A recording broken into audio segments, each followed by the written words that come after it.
नमस्कार विद्यार्थियों। भव्यम क्लासेज हमीरपुर के डिजिटल प्लेटफॉर्म पर मैं बीएल बिश्नोई आपका स्वागत करता हूं। कंपटीशन एग्जाम की दृष्टि से भारत के भूगोल की वीडियो की श्रृंखला में आज मैं आपके बीच में एक बहुत ही उपयोगी वीडियो लेकर के प्रेजेंट हुआ हूं। हम सब देख रहे हैं एसएससी एग्जामिनेशन, एचपी पुलिस, पटवारी, कमीशन, टेट आदि विभिन्न परीक्षाओं की दृष्टिकोण से इंडियन ज्योग्राफी की इस खास क्लासेस की श्रृंखला को कल मैंने आपके बीच में शुरू किया था। कल की क्लासेस में हमने पढ़ा था भारत की स्थिति विस्तार टॉपिक के बारे में। उसमें मैंने आपको भारत की अंतर्राष्ट्रीय सीमा, भारत की क्षेत्रफल, क्षेत्रफल की सामान्य जानकारी और भारत का उत्तर से दक्षिण तक विस्तार के बारे में बात की।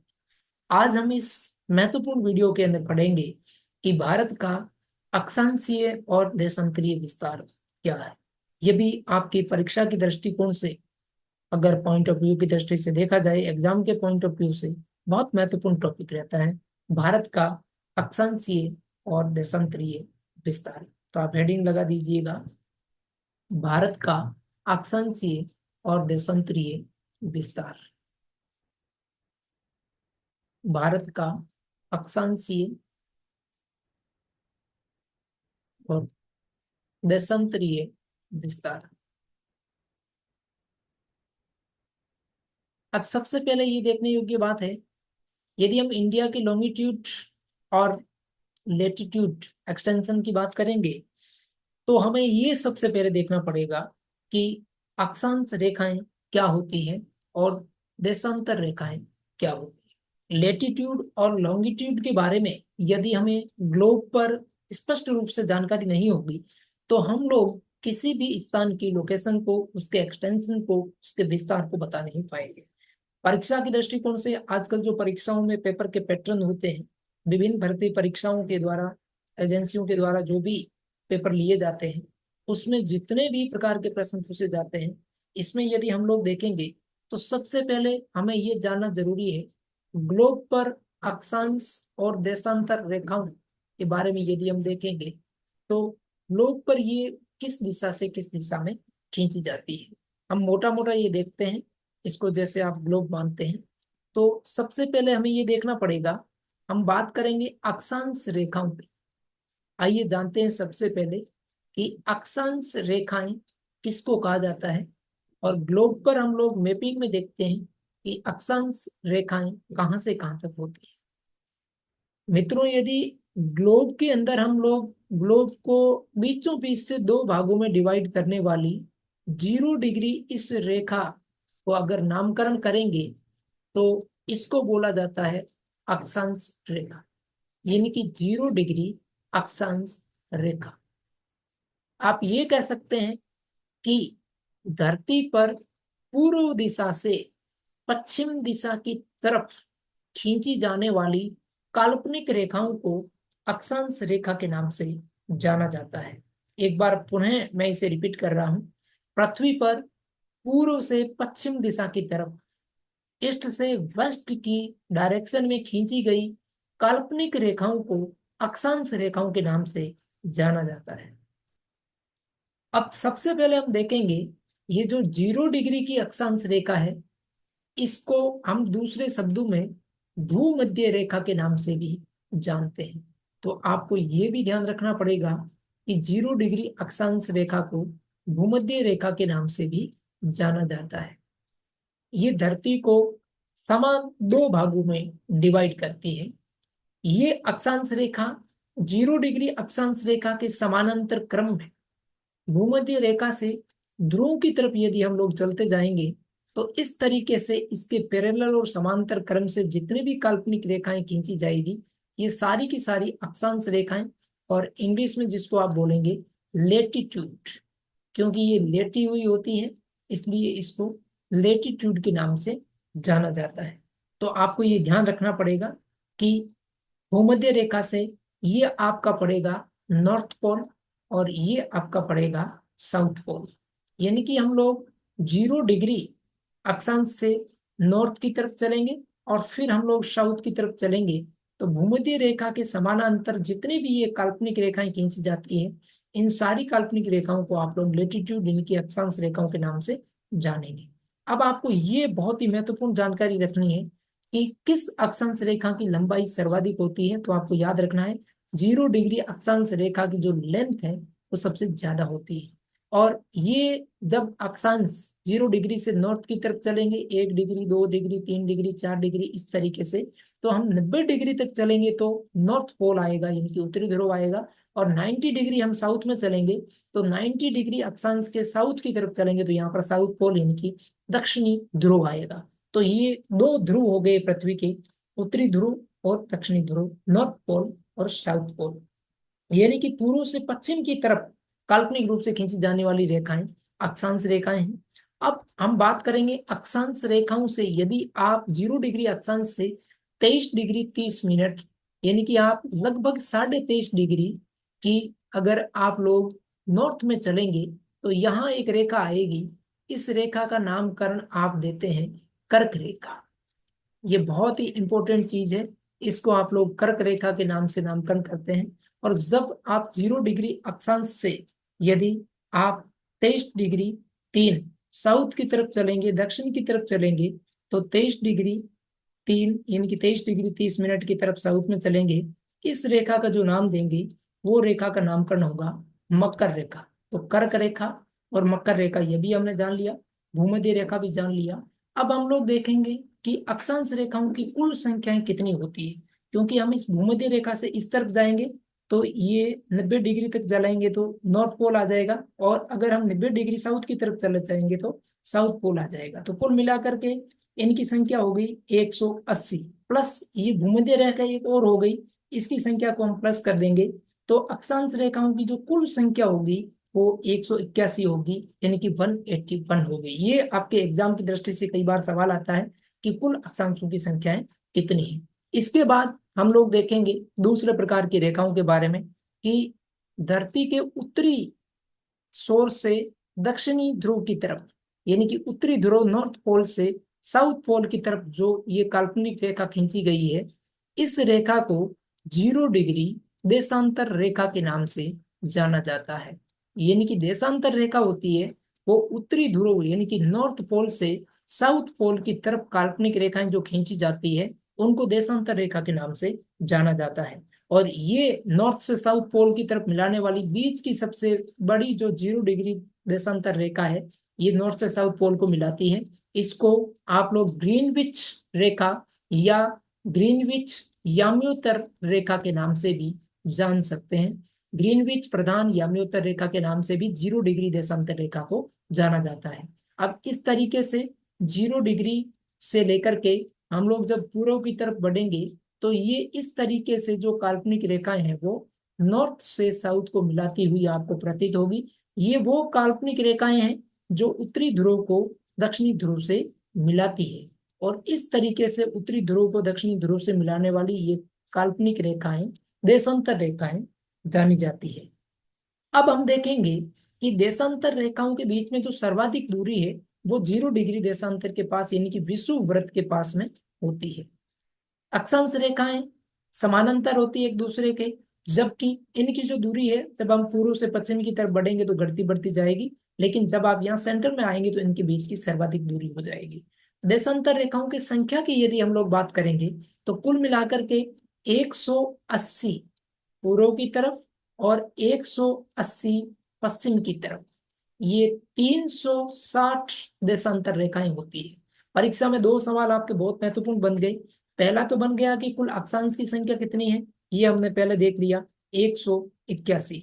उसके बाद टोटल जो देशांतर होती है वो 360 होती है, ये आपको ध्यान रखना पड़ेगा। और ये 0 डिग्री जो देशांतर रेखा है इसको ही ग्रीनविच याम्योत्तर इनकी प्रधान याम्योत्तर रेखा के नाम से जाना जाता है। और इसके इस तरफ वाले पूरे पार्ट को पूर्वी दिशा की तरफ को और इस तरफ वाले पार्ट को आप लोग पश्चिमी दिशा में डिवाइड कर सकते हैं। और इसका समय के निर्धारण में बहुत ही महत्वपूर्ण स्थान होता है। जैसे हम किसी स्थान का सूर्य की ऊंचाई किसी स्थान से कितनी है इसके लिए हम अक्षांश को आधार मानते हैं, वैसे के वैसे समय निर्धारण के लिए देशांतर रेखाओं का उपयोग किया जाता है। देशांतर रेखाएं यदि आप 0 डिग्री ग्रीनविच प्रधान यामोत्तर रेखा की बात करेंगे तो इससे पूर्व की तरफ 180 और पश्चिम की तरफ 180। सबसे इंपॉर्टेंट बात यह है कि आप जिस 180 डिग्री देशांतर रेखा की बात कर रहे हैं वो एक ही है, यानी कि आप इससे पूर्व की तरफ 180 पर जाएंगे और पश्चिम की तरफ 180 पर जाएंगे तो वो जो रेखा आएगी वो एक ही 180 डिग्री है। इसलिए यदि आपको परीक्षा के अंदर कभी भी पूछे कि 180 डिग्री का जो देशांतर वो एक है, इसका बाकी देशांतरों की जगह जो इसकी लाइन होती है वो नहीं होती है। पूरे विश्व के अंदर पूर्वी पार्ट में और पश्चिमी पार्ट में देशांतरों पर, विभिन्न देशांतरों पर स्थित देशों के समय को एक रूप दर्शाने के लिए इसको अंतरराष्ट्रीय तिथि रेखा भी कहा जाता है। 180 डिग्री देशांतर रेखा को अंतरराष्ट्रीय तिथि रेखा के नाम से भी जाना जाता है। और अगर आप इसको पूर्व से पश्चिम दिशा की तरफ पार करेंगे तो एक दिन प्लस हो जाएगा, अगर आप इसको पश्चिम से पूर्व की तरफ पार करेंगे तो एक दिन आपको माइनस करना पड़ेगा। और पूर्व और पश्चिम के इन देशों के समय को समानांतर करने के लिए 180 डिग्री जो देशांतर रेखा है इसको कई जगह मोड़ा गया है, कभी पूर्व की तरफ और कभी पश्चिम की तरफ। तो ये भी आपको एक बहुत ही महत्वपूर्ण सवाल है जो ध्यान रखना है। अब हम लोग देखेंगे, हमने अक्षांशीय और देशांतरीय विस्तार देखा, इसके बाद में हमें ये देखना पड़ेगा कि भारत की लोकेशन क्या है। एक्सटेंशन ऑफ इंडिया, लोटीट्यूड और लॉन्गिट्यूड पर भारत की लोकेशन क्या है। हम लोग ग्लोब में जब भी देखते हैं तो हमें जो भारत मिलता है वो हमारा यहाँ पर मिलता है। ये इस तरीके से आप लोग भारत को यहाँ पर देखते हैं। तो अब इससे आपको सबसे पहले ये देखना पड़ेगा, हम एक दूसरे पेज पर इसको अच्छी तरीके से देख सकते हैं। हमें ये देखना पड़ेगा कि किस तरीके से आप भारत की स्थिति को इसमें जान सकते हैं। भारत की स्थिति को जानने के लिए मैंने आपको ये सबसे इंपॉर्टेंट चीज बताई है कि ये आपका 0 डिग्री का हो गया और ये आपका भूमध्य रेखा का अक्षांश वाला पार्ट हो गया। इंडिया की स्थिति आप इस पार्ट में देखेंगे यहाँ पर। जब आप लोग ये देख रहे हैं, ये नॉर्थ है, ये साउथ डायरेक्शन है, और ये आपका ईस्ट यानी कि पूर्व है, और ये आपका वेस्ट यानी कि पश्चिम है। अब 0 डिग्री देशांतर रेखा, सॉरी 0 डिग्री अक्षांश रेखा के इस पार्ट में ये उत्तरी गोलार्ध कहलाता है। ये पूरा का पूरा उत्तरी ध्रुव की तरफ जाएंगे तो ये उत्तरी गोलार्ध कहलाएगा। और इस 0 डिग्री भूमध्य रेखा के जब आप साउथ की तरफ जाएंगे इस तरफ तो ये आपका दक्षिणी गोलार्ध कहलाता है। यानी कि ये पूरा गोला दो आधे टुकड़ों में बंटा हुआ है, उत्तरी गोलार्ध और दक्षिणी गोलार्ध। अब भारत देखेंगे तो भारत कौन से गोलार्ध में है? इंडिया यदि हम बात करेंगे तो इंडिया का जो गोलार्ध है वो उत्तरी गोलार्ध है। आप लोग ग्लोब में देख रहे हैं कि इंडिया की जो लोकेशन है वो उत्तरी गोलार्ध के अंदर है। और दिशा कौन सी रहेगी, क्योंकि मैंने आपको बताया है कि 0 डिग्री देशांतर नॉर्थ से साउथ को मिलाने वाली ये जो बीच की ग्रीनविच रेखा है, इस रेखा के पूर्व के अंदर, क्योंकि ये पूर्व दिशा है और ये आपकी पश्चिम दिशा है, तो भारत की जो देशांतरीय विस्तार है वो पूर्वी देशांतर में स्थित है। आपकी परीक्षा में अगर सवाल आए भारत के विस्तार को लेकर के तो ये उत्तर आपका बिल्कुल सही होगा।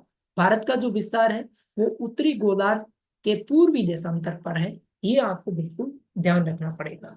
अब आपको सबसे पहले यह भी ध्यान रखना पड़ेगा कि जब भारत का विस्तार उत्तरी गोलार्ध के पूर्वी देशांतर पर है तो हमें ये देखना पड़ेगा कि भारत का जो साउथ का कॉर्नर है वो कहाँ से शुरू होता है और नॉर्थ में कहाँ तक जाता है, और फिर पूर्व में यानी कि ईस्ट में कहाँ से शुरू होता है और वेस्ट में ये कहाँ पर जाता है।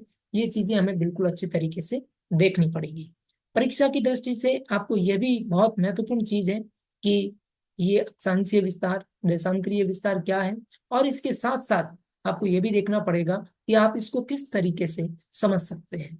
अब इसमें एक चीज बहुत ही महत्वपूर्ण है, भारत के अक्षांशीय विस्तार की बात करेंगे तो ये इधर से हम चलेंगे 1 2 3 4 5 6 7 8, यानी कि ये साउथ का कॉर्नर है और ये इंडिया का नॉर्थ का कॉर्नर है, ये ईस्ट का कॉर्नर है और ये इंडिया का वेस्ट का कॉर्नर है। तो निश्चित तौर से अगर आप देखेंगे तो इंडिया यहाँ से शुरू होगा, यानी कि 8 डिग्री 4 मिनट से उत्तरी अक्षांश से ये शुरू होता है, और इसके बाद 37 डिग्री 6 यहां से आप चलेंगे, क्योंकि भारत अक्षांश के अंदर यदि बात करेंगे तो ये उत्तरी अक्षांश में स्थित है, क्योंकि भारत उत्तरी गोलार्ध के अंदर स्थित है।